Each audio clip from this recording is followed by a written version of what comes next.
Dr. Nightechoes.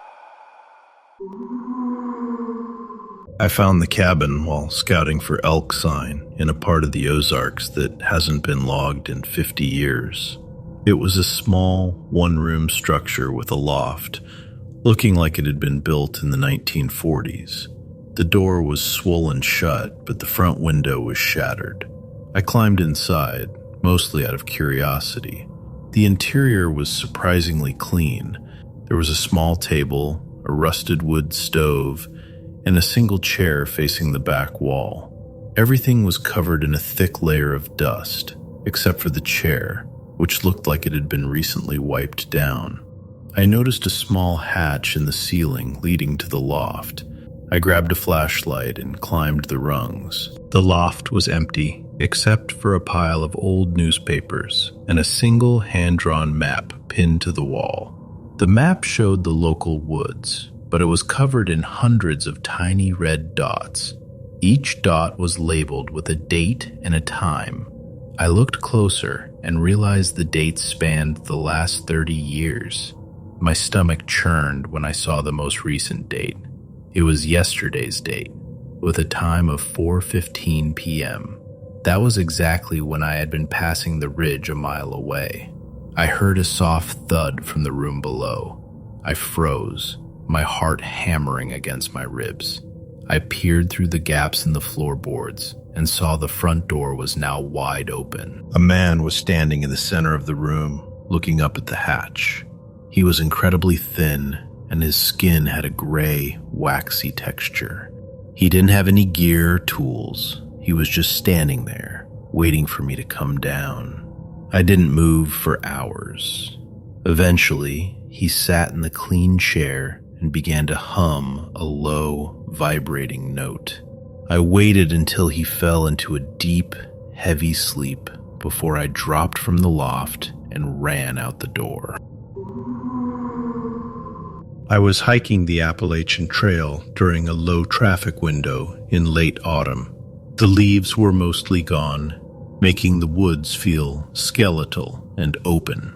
About an hour before sunset, I saw a person about 100 yards ahead of me on the trail. They were wearing what looked like a full-body white jumpsuit. It was stark white, with no dirt or mud on it at all. I thought it was a researcher, or maybe someone in hazmat gear, which was strange enough for the middle of the woods. I waved and called out a greeting, but the person didn't respond. They didn't even turn around. Instead, they began to walk off the trail and into the thick brush. Their movement was what bothered me the most. They didn't seem to be stepping over logs or pushing branches aside. They were gliding. Their upper bodies stayed perfectly level, as if they were on a conveyor belt. I felt a sudden, overwhelming sense of dread. My hands started shaking. I decided to turn around and double back to the last shelter. As I walked away, I kept looking over my shoulder. Every time I looked, the white figure was standing in the middle of the trail behind me. It wasn't getting closer, but it was keeping the exact same distance, no matter how fast I walked. It never made a sound. When I reached the shelter, there were 2 other hikers there. I told them what I saw, and we all stayed up watching the trail. Just after midnight, one of the hikers pointed at the tree line. The white figure was standing just at the edge of the light, perfectly still. It stayed there until the sun came up, and then it simply wasn't there anymore. I was exploring a limestone ridge in Kentucky when I found a clearing that was unnaturally white. In the center was a massive block of what looked like rock salt, about 4 feet tall. It was covered in deep, wet grooves, as if dozens of animals had been licking it for years. I assumed it was a farmer's salt lick that had been dragged out here, until I looked closer at the marks. They weren't made by flat animal tongues. They were shaped like human tongues. Some of them reached the very top of the block. The wind shifted, and I caught a smell like old sweat mixed with vinegar. Then I heard it. A soft, wet, slurping sound coming from the far side of the salt. A man leaned out into view. His skin was translucent and crusted white, like it had been dusted and redusted for years. His eyes were milky and unfocused. He didn't look startled to see me. He looked starving. He reached out a hand. There were no fingernails left.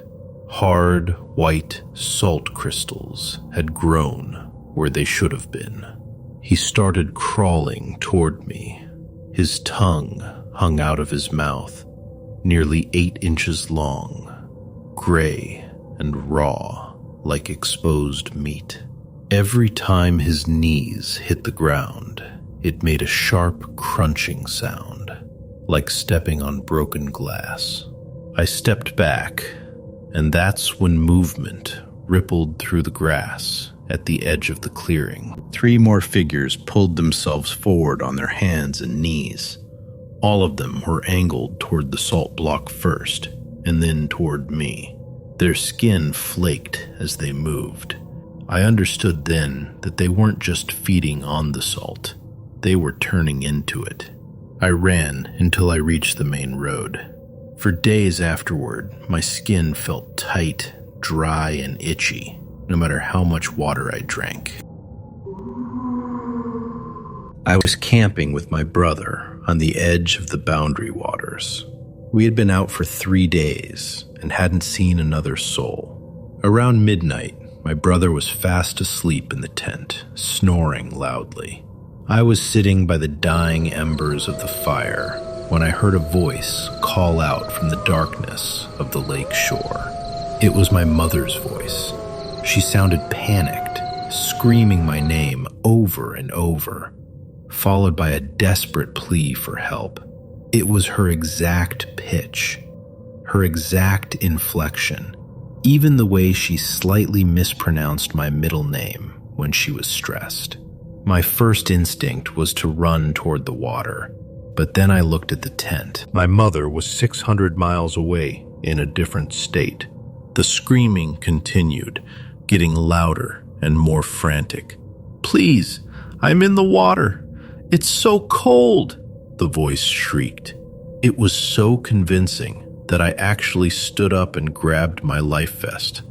But then, the voice did something a human voice can't do. It repeated the entire sentence 3 times in a row without taking a breath. The speed increased until it blurred into a high-pitched noise that sounded like a mechanical glitch. The snoring in the tent stopped. My brother poked his head out, his eyes wide with terror. He asked me why I was playing a recording of our mom. As soon as he spoke, the voice at the lakeshore changed. It stopped screaming and started repeating my brother's question back to us in his own voice. "Why are you playing a recording? Why are you playing a recording?" It whispered from the reeds. We spent the rest of the night inside the tent with the fly zipped shut. In the morning, the shoreline was covered in hundreds of small dead fish tossed onto the rocks in a neat straight line. I like to camp in places where I know I won't see another person. I found a quiet spot near a creek in northern Maine and spent the first day setting up a clean, careful camp. The second morning, I walked down to the creek to filter water and noticed something wrong on a nearby birch tree. About 7 feet up the trunk, the bark had been shredded. At first, I thought it was a bear marking territory, but the marks were too precise. They were thin and deep, like someone had dragged metal files straight down the wood. I started checking the trees around my tent.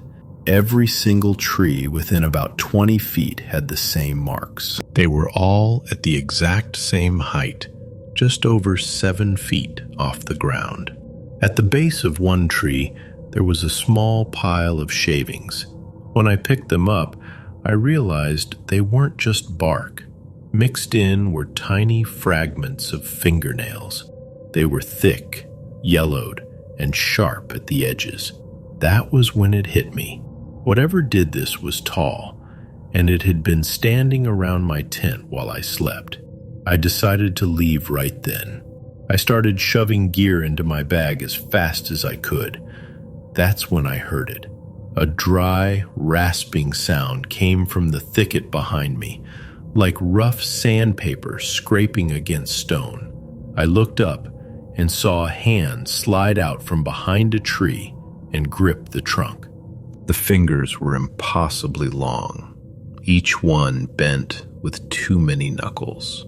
The nails were thick and yellow, exactly like the fragments I had found on the ground. The hand didn't reach for me, it just held the tree, the nails digging slowly into the bark. I didn't wait to see the rest of it. I left everything behind, my tent, my stove, my sleeping bag, and ran. I didn't stop until I reached my car 3 miles away. I still don't camp near trees that tall anymore. I was camping in a deep canyon in Utah, where cell service is non-existent. To keep the silence from becoming too heavy, I brought a small hand-crank weather radio. One night, while scanning through static, I landed on a frequency that was perfectly clear. It wasn't a weather alert or music. It was a man's voice, flat, calm, mechanical. At first, I couldn't understand the words. Then I heard my name. The voice started describing what I was doing inside my tent. He is reaching for the flashlight now. My hand froze inches above the plastic casing. He has stopped moving. He is listening. My chest went tight, and the air felt colder. I shut the radio off. The crank wasn't moving. The batteries were dead. The voice kept talking. He thinks the radio is off. He is looking at the tent flap. The sound wasn't distorted anymore. It was clear, like someone standing right beside me. I understood then that this wasn't a broadcast. Whatever was speaking wasn't transmitting from far away. It was using the radio because it was close enough to do so. I grabbed my keys and burst out of the tent, ready to confront whoever was messing with me. The canyon was empty. Moonlight flooded the rocks for hundreds of yards. No footprints, no shadows, nothing to hide behind. I turned back toward the tent. The radio was still talking. Now it was laughing. The sound warped and stretched like a damaged tape. "He is running to the truck," it whispered. I didn't wait to hear what came next. I drove until the sun came up and threw the radio into a river 50 miles away. Sometimes I still wake up convinced something is quietly narrating me, just out of sight. I was following a blood trail from a deer I'd hit in the deep timber of the Upper Peninsula. The trail led me into a cedar swamp that I'd never explored before. As I pushed through the thicket, I noticed something shiny wrapped around the trunk of a tree. It was a single strand of copper wire, tied in a perfect bow. I looked around and realized that every tree in this specific acre was connected by copper wiring. It was strung from branch to branch like a massive metallic spider web, about 7 feet off the ground. The further I walked, the more complex the wiring became. Some trees had been stripped of their bark and wrapped entirely in copper until they looked like statues. There was no sound of birds or insects here. The only noise was a faint, low-frequency hum that made my teeth feel loose in my gums. I found the deer I had been tracking, but it hadn't been eaten by predators. It was suspended in the air, held up by a harness of copper wire that had been woven through its ribs and spine. Its eyes had been replaced with small, polished brass gears. I heard a clicking sound from the canopy above. I looked up and saw a person, or something shaped like one, moving through the copper webbing with the grace of a trapeze artist. He was draped in a cloak made of rusted circuit boards and wire mesh. It didn't look down at me. It was focused on tuning one of the wires, twisting it until it emitted a sharp, piercing whistle. That's when I understood.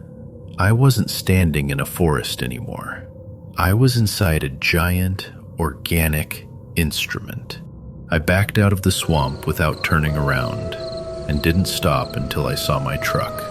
I never told the local authorities. I didn't think they'd believe me. I was working a seasonal job in a remote corner of a national forest, mostly conducting surveys on migratory patterns. The area was closed to the public and required a 6-hour hike from the nearest service road. One afternoon, I was glassing a ridge through my binoculars when I saw a flash of color that didn't belong.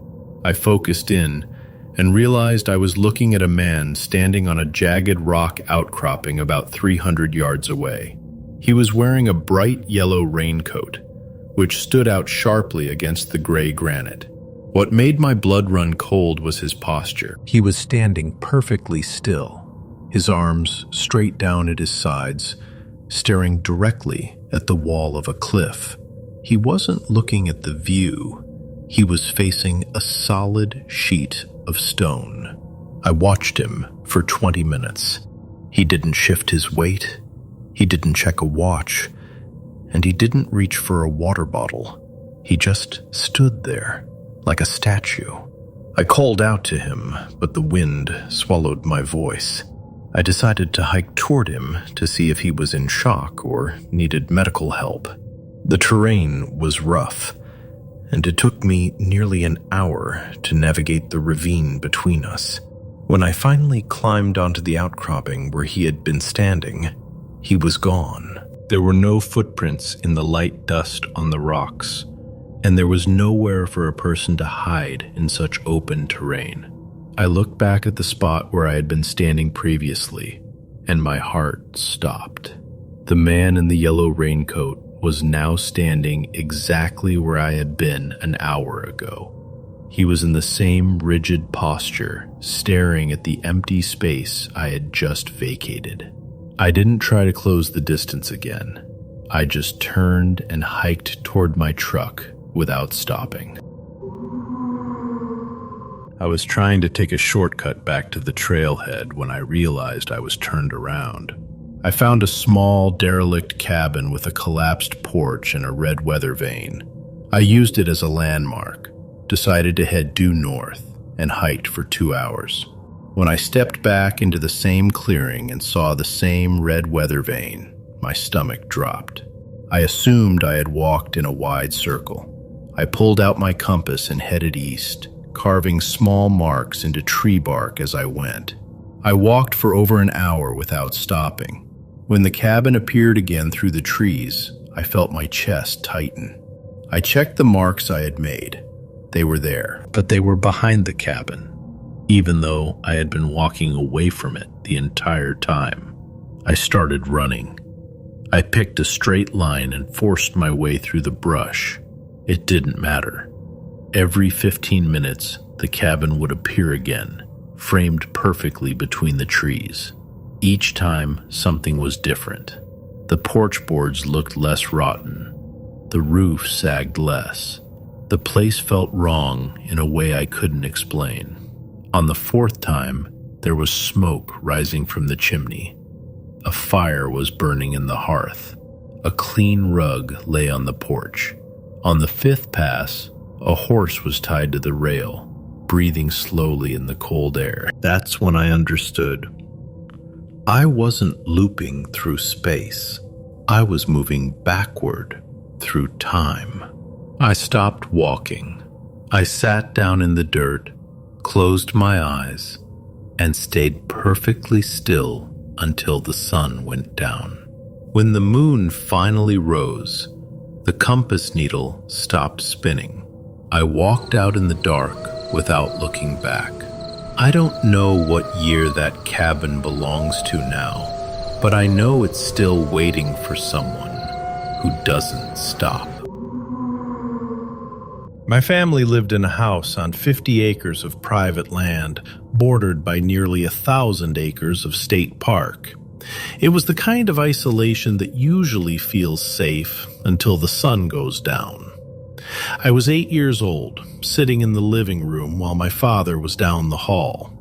Suddenly, he ran into the room, his face pale. He told me not to move or make a sound. He said he'd heard the back door slam and was sure someone was in the house. He grabbed his keys and ran out the front door to check the perimeter, leaving the door wide open. The silence that followed was terrifying. I sat on the couch, staring at the dark hallway that led to the kitchen. After a few minutes, a head slowly peeked around the corner of the door frame. It wasn't a face I recognized. The person was wearing a white sheet over their head, but it wasn't a ghost costume. It was tied tight around the neck with a piece of twine, and small, jagged holes had been cut for the eyes. The figure didn't move. It just stood there, halfway in the light, staring at me with dark, empty sockets. I was paralyzed. I couldn't even find the air to scream. We stayed like that for what felt like an hour, though it was likely only seconds. Then, the back door slammed again. My father came running back in a moment later, yelling that he'd seen a man in white running toward the woods. My grandfather, who lived on the adjacent property, had seen the man too and fired a warning shot that hit the guy in the leg. The intruder stumbled, got back up, and vanished into the brush. The police found a shack a mile deep into the woods a week later. Inside, they found dozens of hand-sewn white hoods hanging from the rafters.